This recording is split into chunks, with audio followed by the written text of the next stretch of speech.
ദുൽഖർ സൽമാൻ നായകനാവുന്ന നഹാസ് ഹിദായത്ത് സംവിധാനം ചെയ്യുന്ന I am game ചിത്രീകരണം ആരംഭിച്ചു. തിരുവനന്തപുരത്ത് നടന്ന പൂജ ചടങ്ങുകളോടെയാണ് ചിത്രം ആരംഭിച്ചത്. വേഫെയർ ഫിലിംസിന്റെ ബാനറിൽ ദുൽഖർ സൽമാനാണ് ചിത്രത്തിന്റെ നിർമ്മാണം. ചിത്രത്തിൽ ദുൽഖർ സൽമാനൊപ്പം പ്രധാന വേഷങ്ങൾ ചെയ്യുന്ന ആന്റണി വർഗീസ്, തമിഴ് നടനും സംവിധായകനുമായ മിസ്കിൻ എന്നിവരും പൂജ ചടങ്ങിൽ സന്നിഹിതരായിരുന്നു. മിസ്കിൻ അഭിനയിക്കുന്ന ആദ്യത്തെ മലയാള ചിത്രം കൂടിയാണിത്. സജീർ ബാബ, ഇസ്മായിൽ അബൂബക്കർ, ബിലാൽ മൊയ്തു എന്നിവരാണ് ചിത്രത്തിന്റെ തിരക്കഥ രചിച്ചിരിക്കുന്നത്. ആദർശ് സുകുമാരനും ഷഹബാസ് റഷീദുമാണ് സംഭാഷണം ഒരുക്കുന്നത്.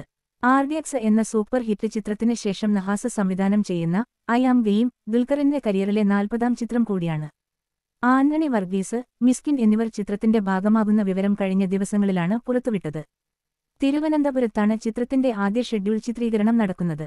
വമ്പൻ ബഡ്ജറ്റിൽ വലിയ താരനിരയോടെ ഒരുക്കുന്ന ചിത്രത്തിൽ ആക്ഷന് മികച്ച പ്രാധാന്യമുണ്ടെന്നാണ് സൂചന.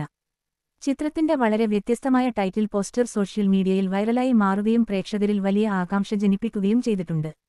ദുൽഖർ സൽമാന്റെ കരിയറിലെ ഏറ്റവും വലിയ മലയാള ചിത്രമായാണ് ഐ ആം ഗെയിം ഒരുങ്ങുന്നത്.